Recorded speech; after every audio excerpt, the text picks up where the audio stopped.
not yet. Hey, everyone. So here we are on a Tuesday. It can't make up its mind in Pittsburgh whether it wants to storm or be muggy or be sunny or just be overcast. Um, I just have a basic little KBO recap and KBO bet. We got our 20th free ticket today. But I decided, let's just use it on Thursday. There's a nice 25 cent uh, tournament for opening day of Major League Baseball, and 20 entries max. We have 20 tickets, so we'll go through that tomorrow with the Thursday opening day. It'll be interesting, guys. There's only two games, so we should be able to get a good coverage of possible lineups that we like. But we'll do that tomorrow. Today we will recap how did KBO go earlier today, and uh, and do some more gambling for KBO tomorrow. And then on tomorrow's stream, we'll have a whole bunch of stuff to go through. We'll recap the KBO, but then we're going to have more KBO for Thursday. We're going to have Major League Baseball for Thursday with a 20 lineup run. Um, and a standalone contest for Major League Baseball as well. And then we're gonna have golf. We have NASCAR. And all that's happening on Wednesday, and that's leading into a busy extended weekend because we're gonna have baseball happening every day from here on out, from what we can tell for the next few couple months anyway. We got basketball starting up next week. We got hockey starting up on August 1st. Uh, you know, plus we got more MMA happening on the weekend. We got I think it was a $20 free bet today for some of the other wagers we've been making for the upcoming MMA event. So all that'll be happening on this weekend. Before we get into the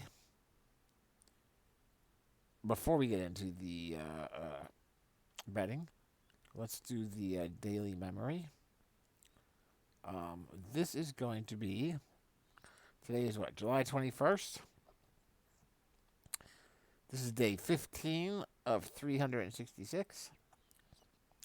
And so this one is, again, before I get back into some of the cross country memories, this one is kind of specific to July 20th.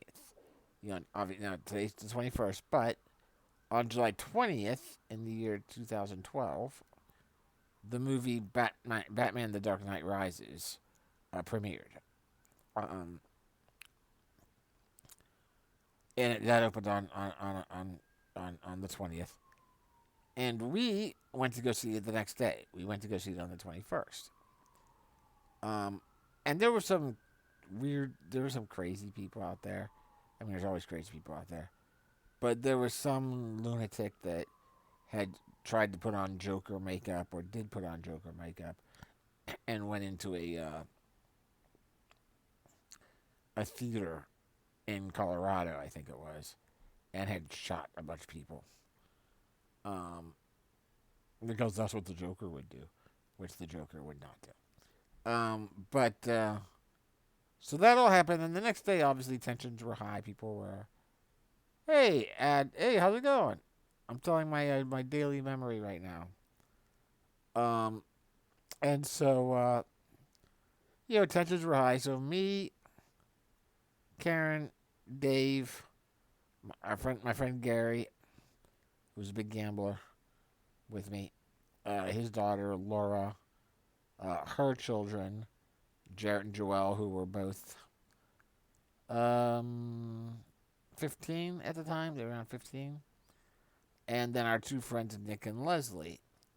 All of us went out we were living in Johnstown at the time, all of us. And so all of us made the trip out to Pittsburgh to see the new Batman movie. And we all got together. We went out to Pittsburgh, got to this fantastic movie theater um, that is in Pittsburgh. It was a two story structure, and the second floor has a complete um, restaurant, or had a complete restaurant at the time. Restaurant, bar, lounge area, and all that. There'll be other memories throughout the year about this location. And we went there. We just got ourselves a table, got down to eating, had a good time. Looking forward to the movie.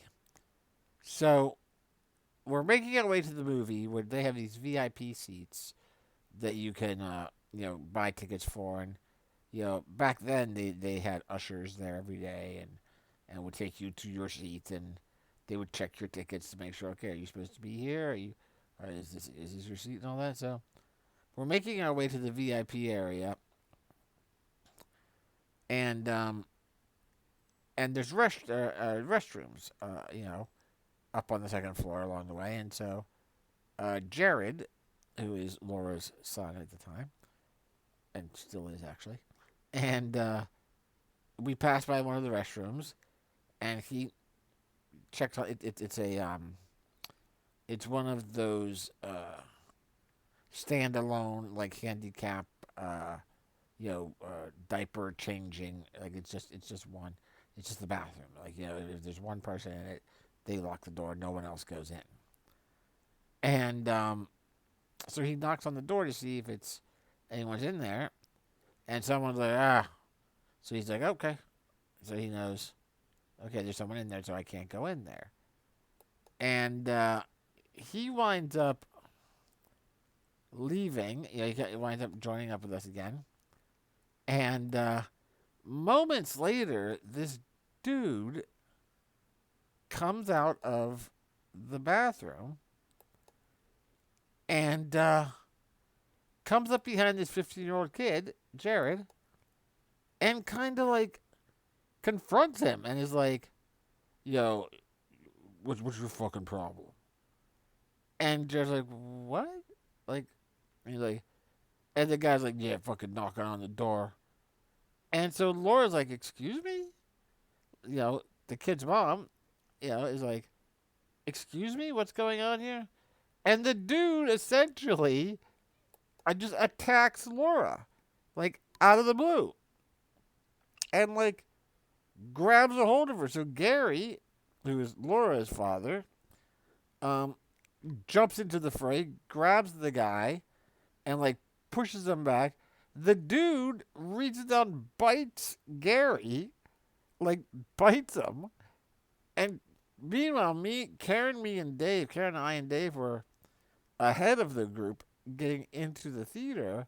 So Dave is there holding open the theater door as Karen and I are moving in with me in my wheelchair. And we hear this ruckus, and all we see is ice flying everywhere because Laura's drink went flying. And Dave's holding the door, and me and Karen are just like, go, go, go. So Dave, like, lets the door go and goes running back, and he goes running into the fray. And he gets his hand up on the guy's throat and pins him up against the wall.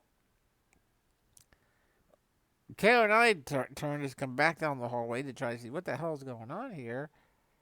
And at this point, you think, well, that's pretty crazy. That must be the gist of the story.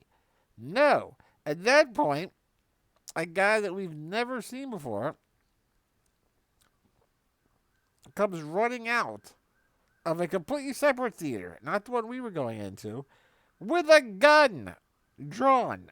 He has a gun drawn. And he starts yelling, drop the gun, drop the gun. And we're like, you have the fucking gun. Like, what are you talking about? So Dave immediately, like, steps back and holds his hands up. He's like, no gun here, no gun here. You got the gun, no gun. And so it turns out that this Yahoo that comes running out of the theater was some kind of private security guy hired by the theater. And somebody had gone into the theater, mentioned that there was a fight happening on the upstairs. He had thought there was a gun involved or something. Things could have gone horribly wrong at that point. However, you think, well, that's the whole story, right? No, that's not the whole story. Because the guy, then, the security guy, having yelled, drop the gun, the people in the theater that he's coming out of, which is packed, mind you, because it was another showing of Batman, and it's still opening weekend, so it's packed. There's a few hundred people in there. All they hear is gun, gun. And a stampede. That creates a stampede of just people rushing out of the theater on the first floor. We're unaware of this at the time because we're on the second floor, and everybody is just running towards the exit on the first floor.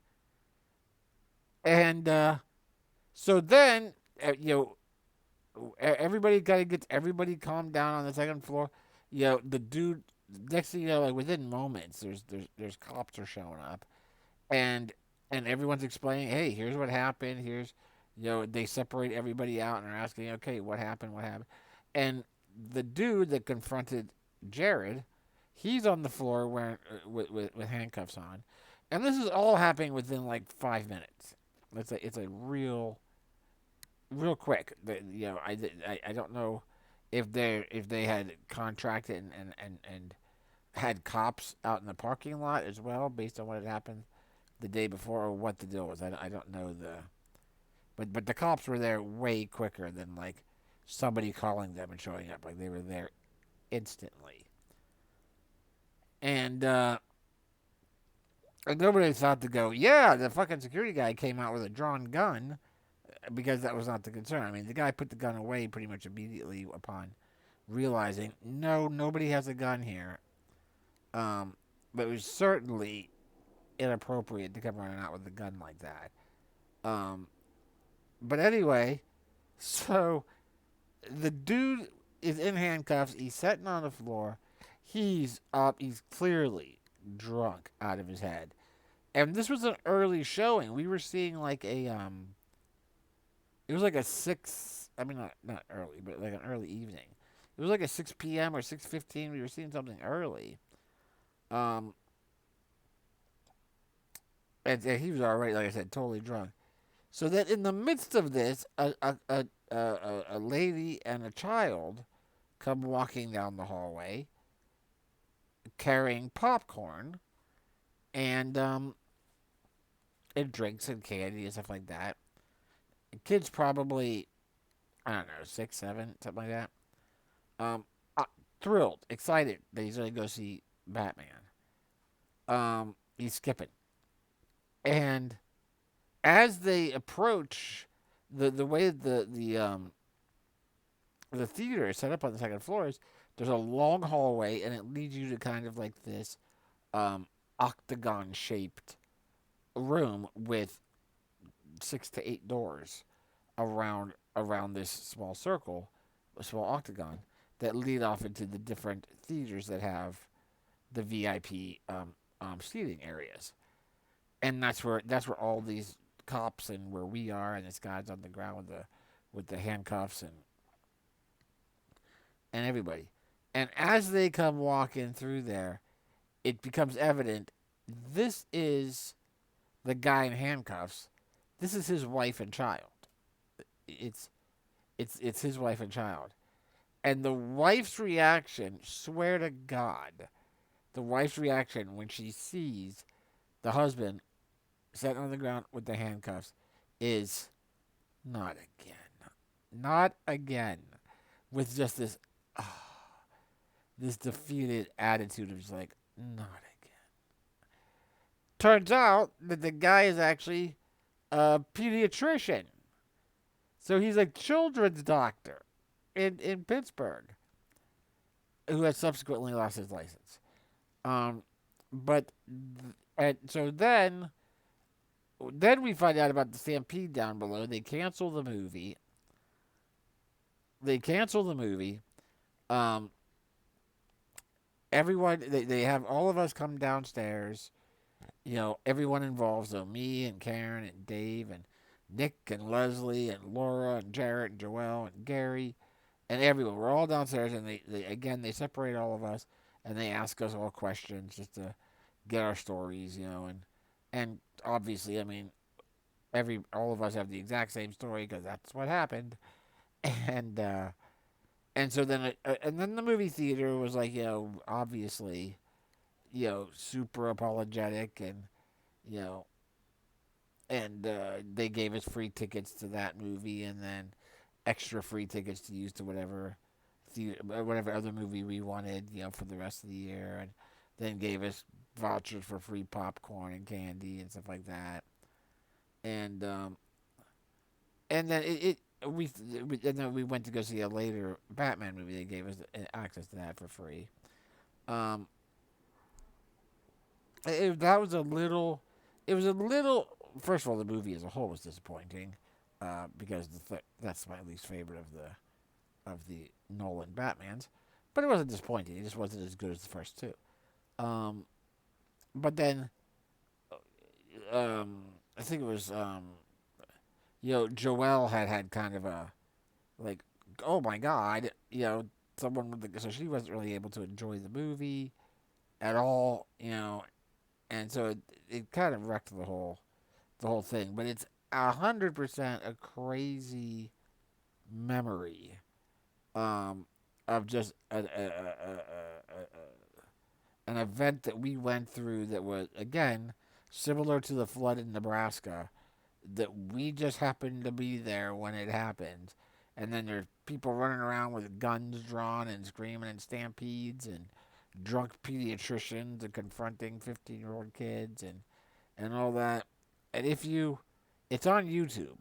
Part a portion of this is on YouTube. If you do a YouTube search for Pittsburgh movie riot or something like that, Pittsburgh movie Batman, just look on that kind of combination of words on YouTube, and it's just the security footage, so you can't really see a lot of it, but you can kind of see the guy come up, and like initially on the news, it was reported that, like, that Jared had and somehow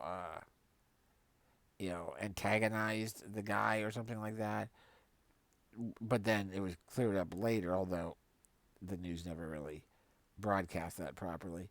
But the only thing Jared ever did was knock on the door to see if someone was in the bathroom.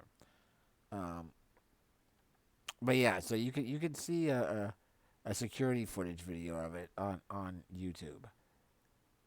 Um, so there you go. So even though the movie itself wasn't able to be enjoyed by all, and it definitely took a different turn than what we had anticipated, it is a great story because we all lived, and I doubt that we would have. I do not think that the Batman Dark Knight Rises movie would have in any way made this list during my 50th year had it not been for those events. So there you go. Now, on to some gambling. But, yeah, ad hoc. That was a crazy time, man. I mean, it was one of those things that happened, and that I frequently find myself in the middle of somehow and going, what's happening? So, good times. So let's just review real quick the uh, the KBO from earlier today. We entered two KBO contests last night, like I had talked about.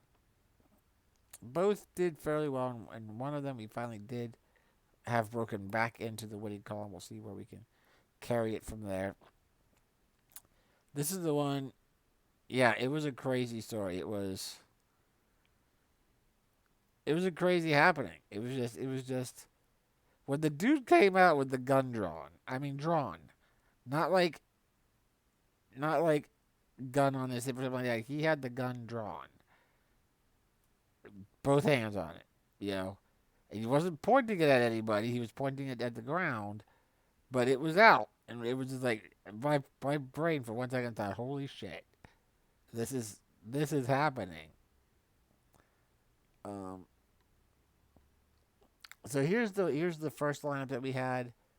with the double stack on the Tigers and Eagles team. Obviously, the Eagles guy was not the way to go, but like we thought, Gagnon was definitely a good pick there. Only got 4 strikeouts. Would like to see him do a little more, but hey, he pitched almost 7 innings, did not give up any runs, bless you, and only gave up 1 hit. You know, so if you could pitch almost 7 innings of 1 hit ball, you only get 4 strikeouts, you walk 2, you got the win. That's solid, man.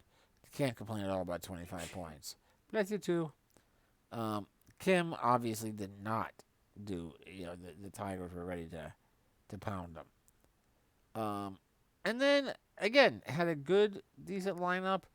Just missed out on the money with this lineup, which would have been great if we would have been able to get in on both of them.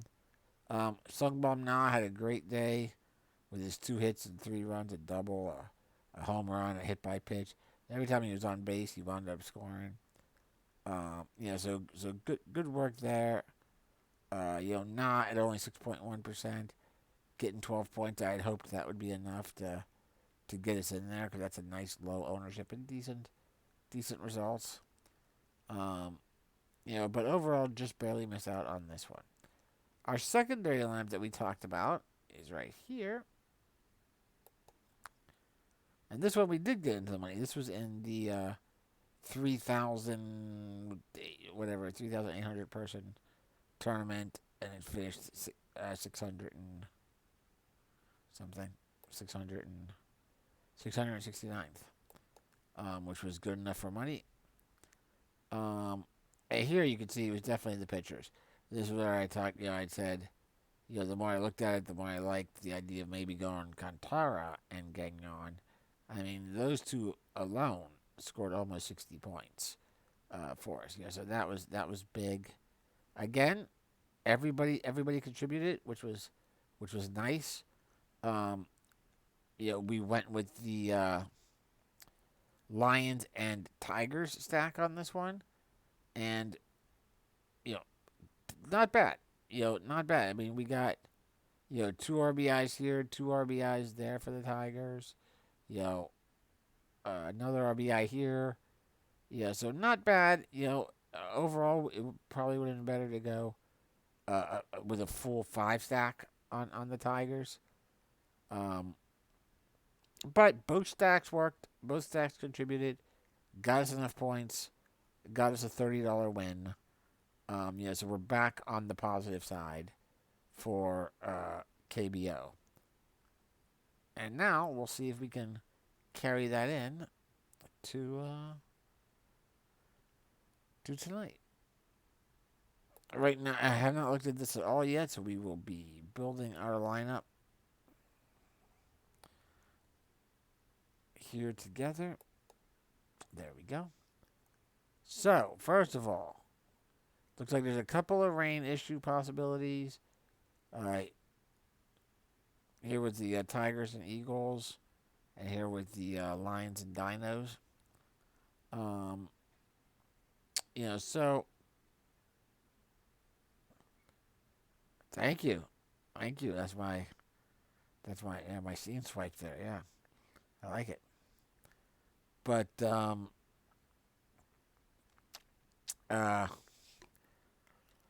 usually whenever there's rain possibilities, I do like to build 2 lineups. I like to do one where I avoid entirely the rain threatened games. This is for Korea. Yeah, absolutely, man. We will be there tomorrow. Around 9:30 p.m. Eastern time. We'll be streaming for Big Room Entertainment. But yeah, man. Thanks for stopping by. So I like to build 2 separate lineups usually. One that completely avoids the rain, and one that doesn't bother with rain. This is primarily just because of the start time. In Major League Baseball, you could in the American Major League Baseball, you can draft whoever you want, and then you can be there to see is this game.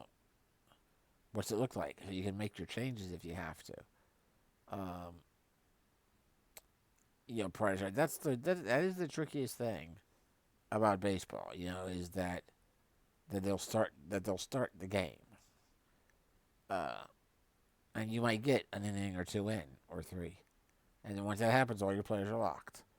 And if it starts to rain out and wind up getting postponed, nothing you can do about that. Doesn't matter if you were watching the game or not.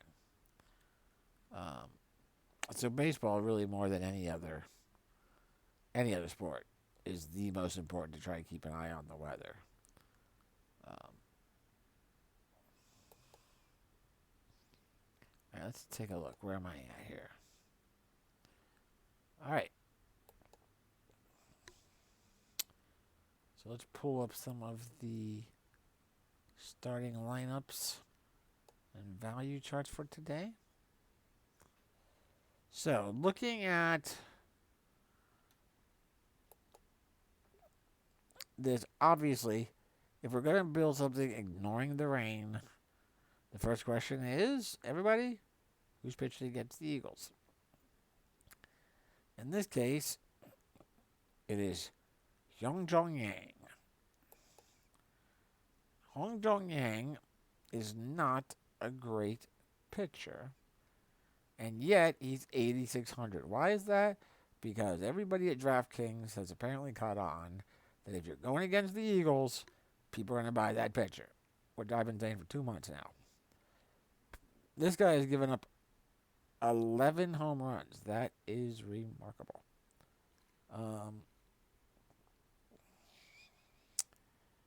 That's a lot of home runs to give up in 67 innings.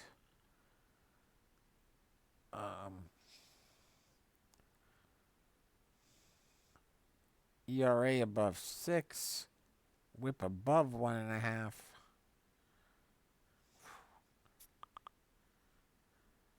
I mean, that is 100%. He is 100%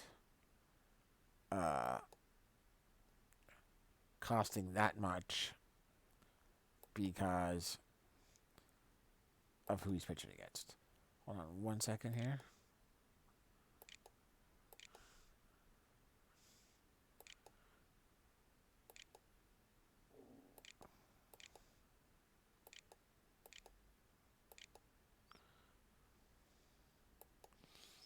Let's see here.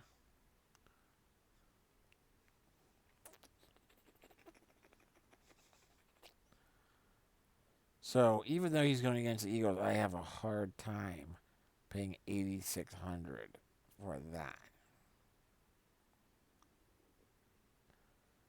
And then after that, we will frequently look at who's going against the Wyverns. But again, here in this case, we got Won-Som Jang.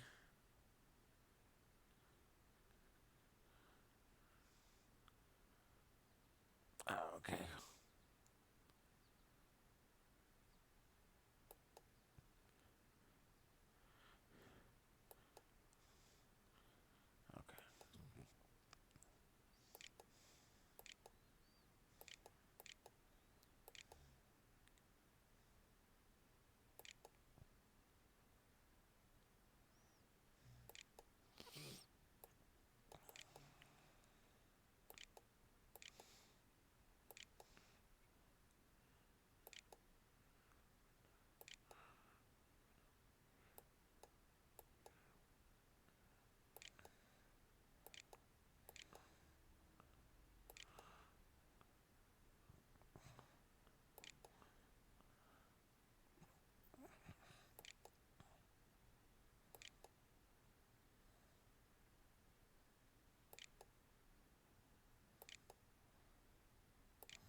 So yeah, so Won Sum Jang. I mean, he's got 4 starts, 2 losses. Giving up a ton of hits in 19 innings. Already given up 4 home runs. That's worse than the other guy's number of 11 and 66. This guy makes me want to focus on the Wyverns rather than him pitching.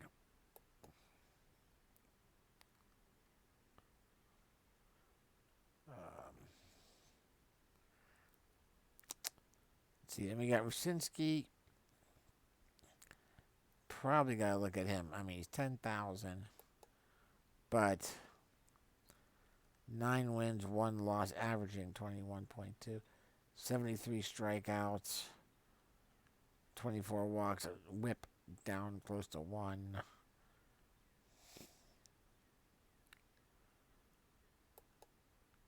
Obviously, he's a standout today.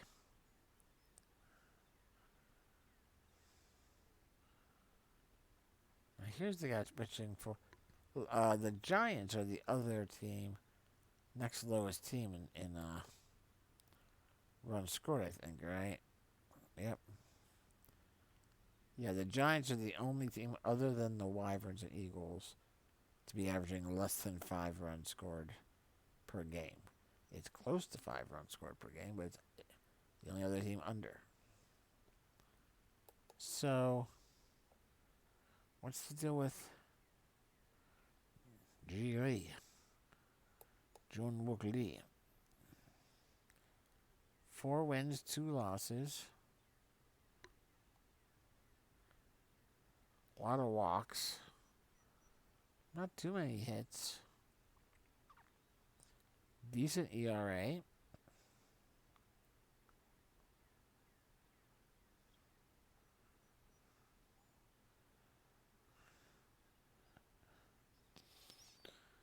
Huh.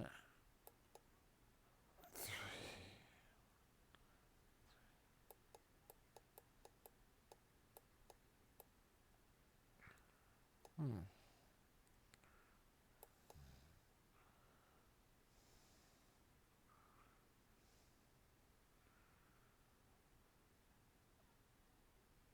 Well, he pitches way better at home. In the 3 games that he started at home, compared to the 6 games that he started away. I kind of like him. I like him. I like Rucinski. I'm going to switch over here for a second and make a phone call, and then I will be right back. And we will figure out the rest of this lineup.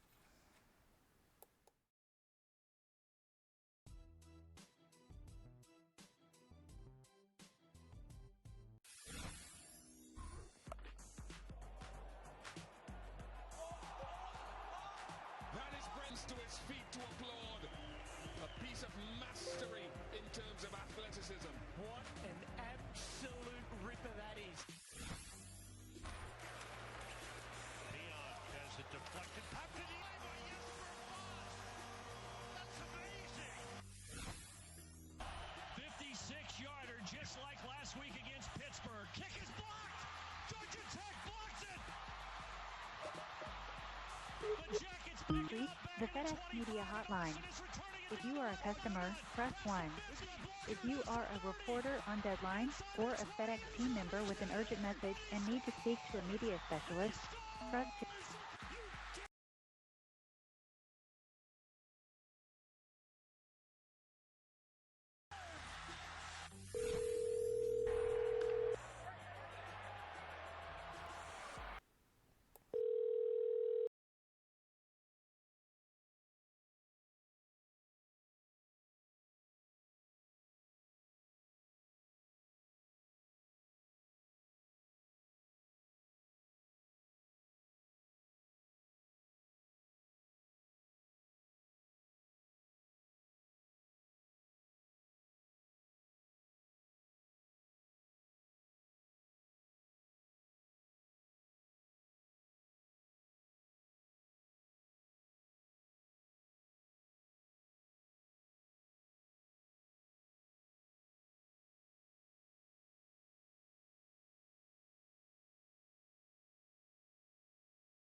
And I'm back. Okay, so looking at. Oh yeah, let me jump over here. Looking at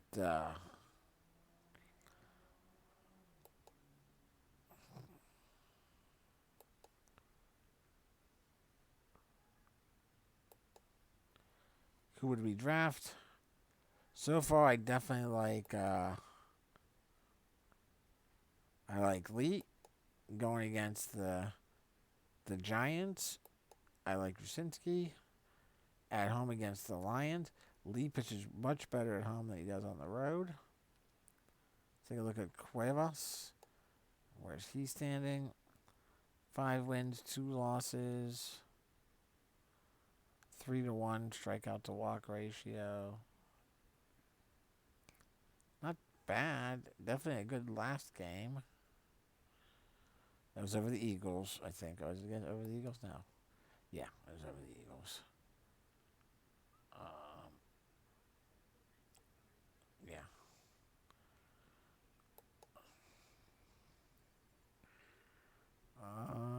Let's see. Yang, we looked at him. Troy, I don't know. I can't see.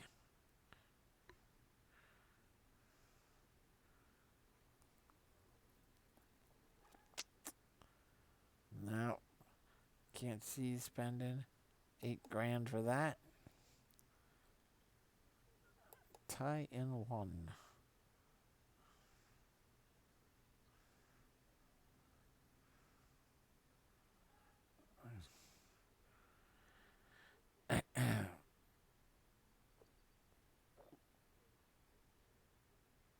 I mean, these are not horrible numbers at all. You know, not a high strikeout ratio, especially those walks. Pretty high WHIP. Okay, ERA, but he's going against the Dinos, so I don't like the look of that. Min-Ho Lee.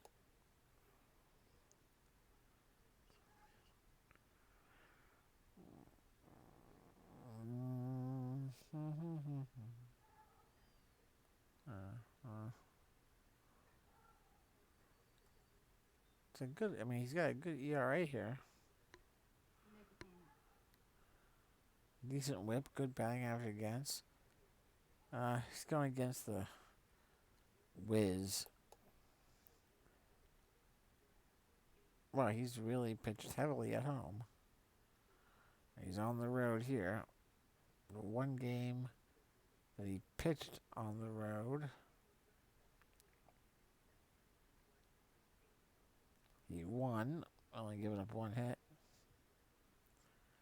And a fairly, well, not a good walkout strike ratio, but still. Can't fully endorse him. I might as well look at Park.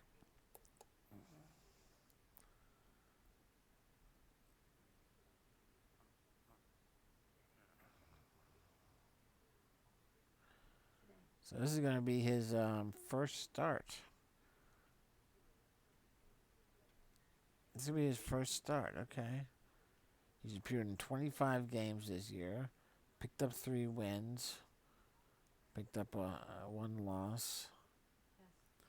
Hasn't given up a home run yet. Strikeout walk. Not great.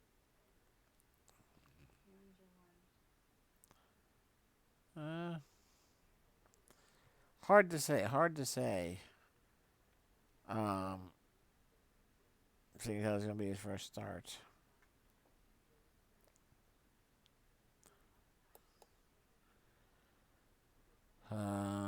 Been pretty even pitching away, home and away. A lot more decisions at home, but still, overall, I guess a much lower ERA. Much better strikeout ratio. So, yeah, so he definitely pitches better at home. But, he's only 5,500.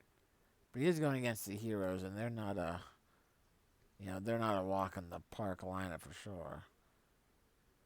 And where are they down at 5. I guess they have not been. They've been struggling a bit lately. 5.54. No, that's pretty good.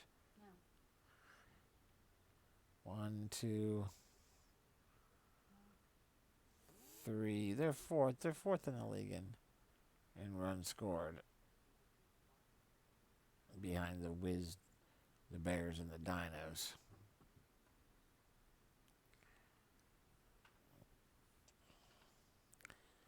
All right, well, I would be looking at. I think it's hard not to have percent. I know he's 10,000, but I think he's clearly the best arm going today. With a decent lineup, I mean a decent matchup. You got the concerns about the. You got the concerns about the rain. But what are you gonna do? So we're gonna go Wyszynski and Lee. Shelley was 42-12. It's all right.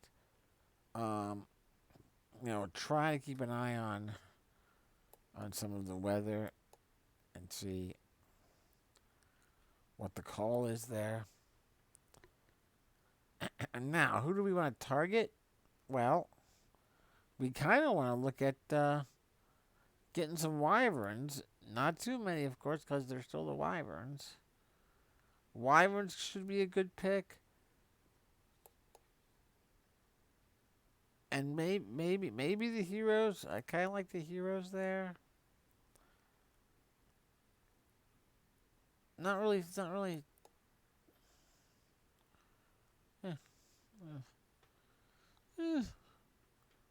Don't think we necessarily need to target the Tigers. Maybe the Wiz. That's pretty steady.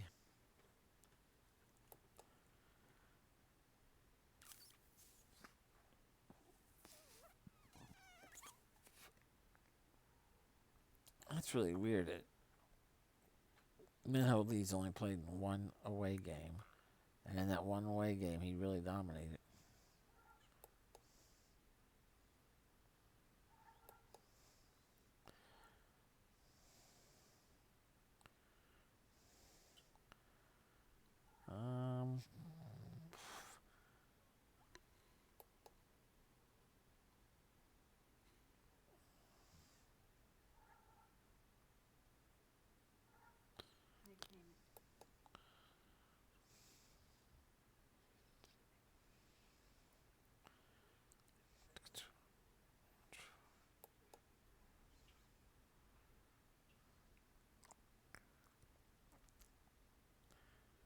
Yeah, who's the guy? Who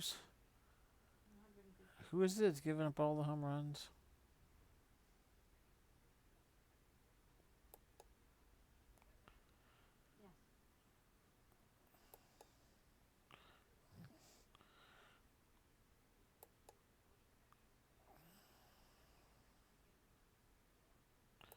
I think we definitely we gotta look at some Wyverns.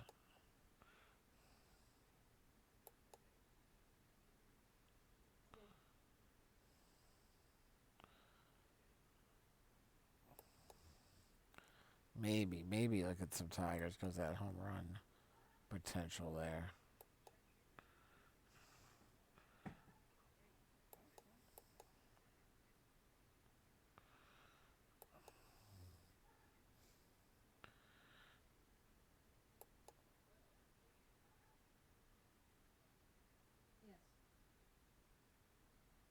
Maybe look at some of the Bears here.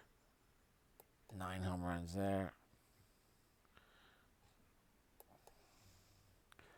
There's the guy who gives up all the home runs to the going against the Eagles.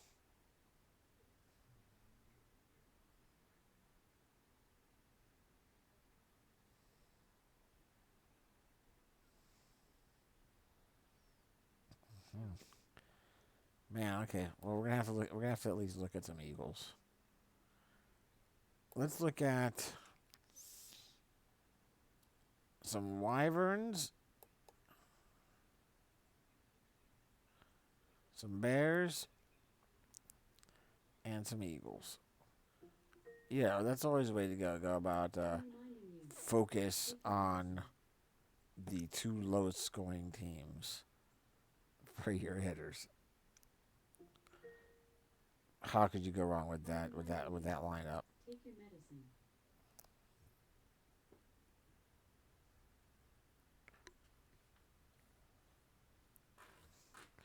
All right.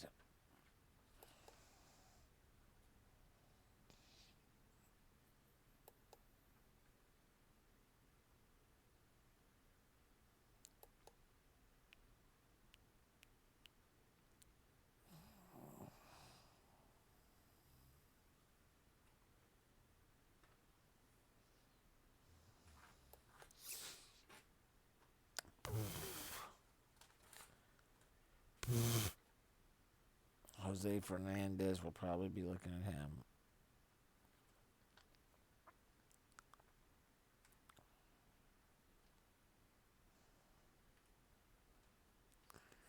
Now, what did Brandon Barnes do yesterday? Where he has been playing for the Eagles and he's been starting. Let's take a look at him. So yesterday he went 0 for 3.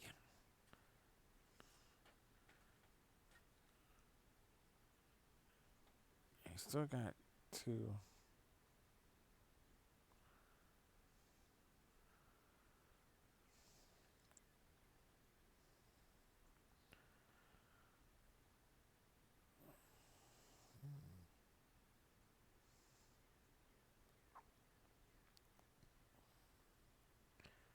You got 2 points. Why did you get 2 points?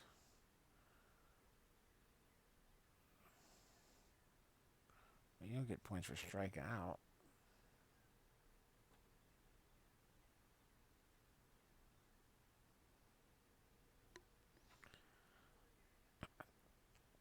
Clearly, I'm missing something.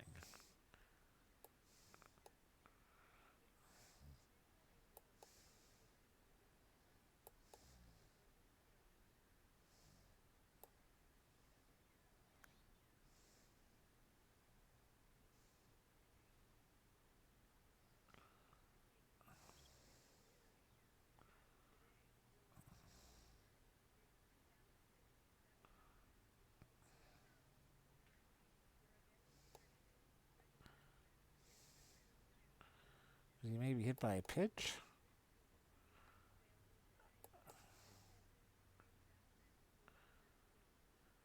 It doesn't track hit by a pitch here, so he must have been hit by a pitch.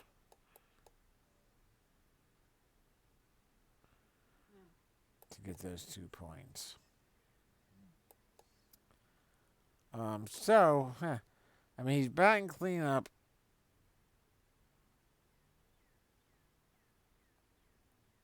Hasn't hit a home run yet. He's been hitting for some power, though. He's got 4 hits and 3 of them are doubles.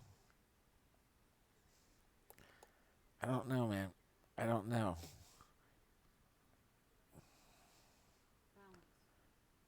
I don't know.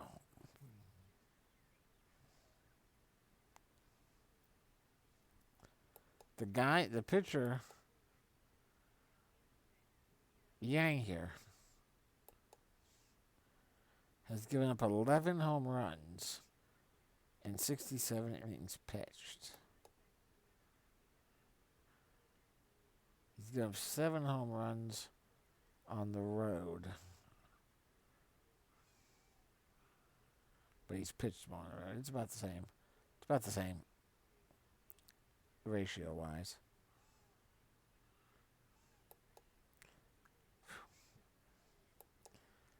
I don't know, man.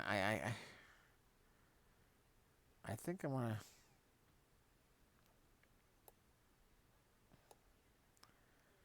I'm gonna throw in Barnes. I want to take the 2,200 Barnes.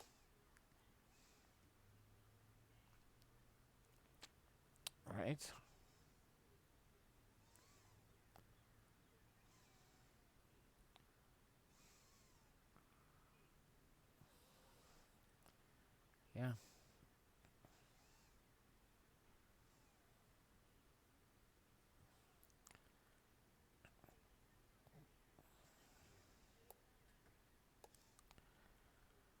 We'll take Fernandez for the time being and throw him in at first base.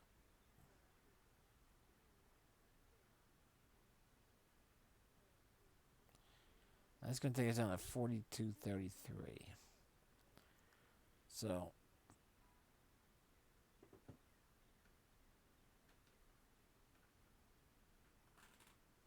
more expensive guy, a cheaper guy.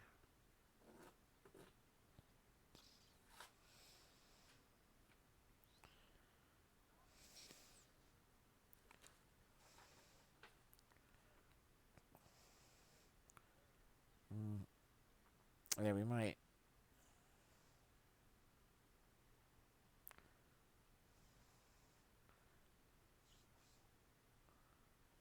Let's switch him out.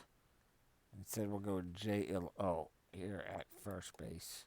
Put Fernandez in at second. That's the second and third hitters.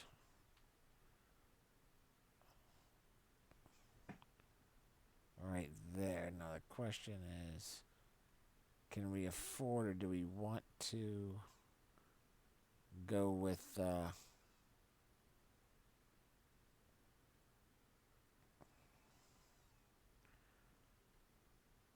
Jae-Hwan Kim for the Bears? Jae-Hwan Kim comes in.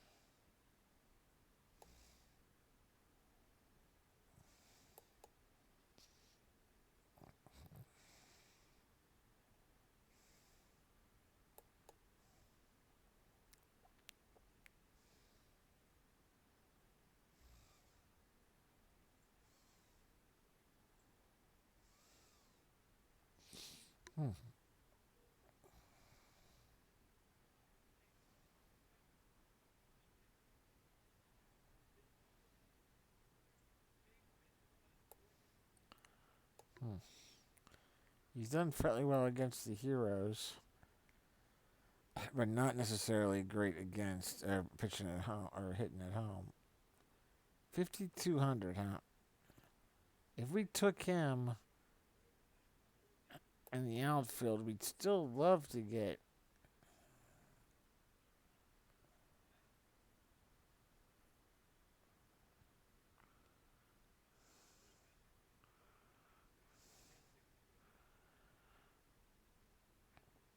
we'd love to get Jung Choi. We threw Jung Choi in there. I don't know if we can do it, man. And then we try to get her. We're down to 3,200.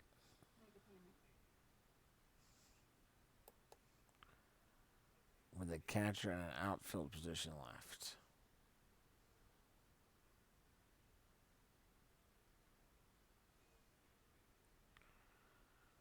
You can save some money at the catcher position. Ji Young Lee for the Heroes against the Bears. He's only 2,800. If we went that way, that would leave us with what, 36 in the outfield.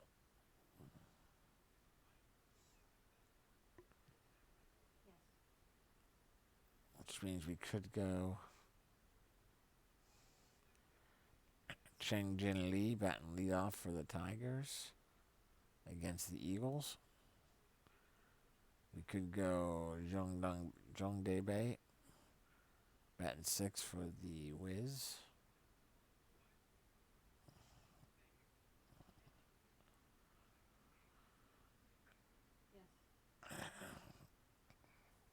We could go with Hee Dong Kwon for the Dinos. So we can do it. We can do it.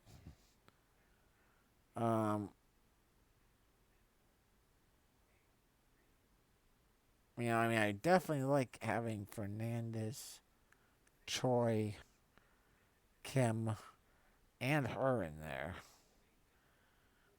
Got a decent little 4-stack there.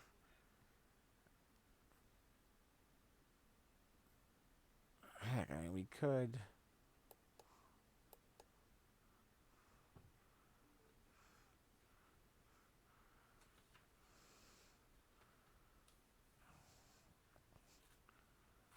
We could go Ji-Hoon Choi batting leadoff for the Wyverns.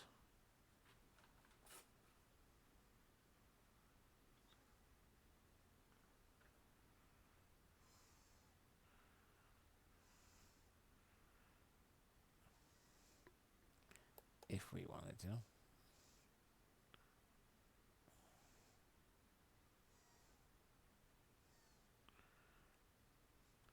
Yeah, so we can. I'm saying this lineup's viable. We can make it work. I think you gotta go with Rucinski when you're looking at pitching today. In your singles and double ups. He's gonna be super high owned. The price, I don't think the price tag's high enough to deter enough people. Not when you can still put together a lineup that has Fernandez and Choi and Kim.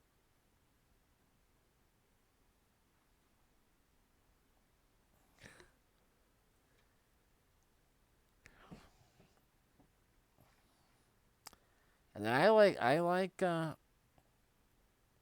Jung-Wook Lee here as a money saving arm, going against the. He's at decent showings at home. He's going against the Giants, who are not a super powerhouse by any sense. 6,300. I think it's worth it.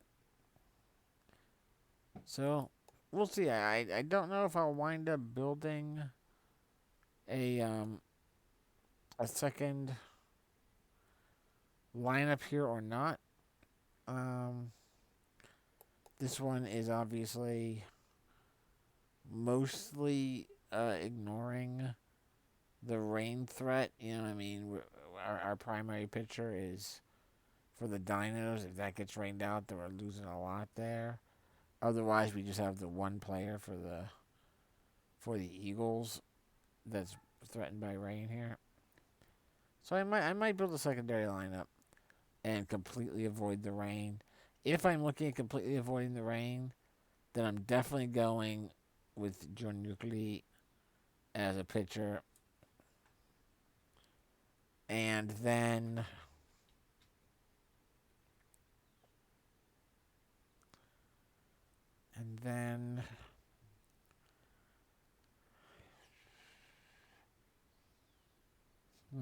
I'd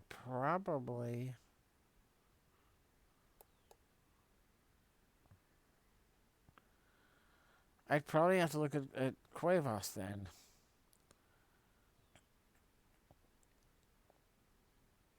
Yeah, I'd probably have to look at Cuevas and Lee.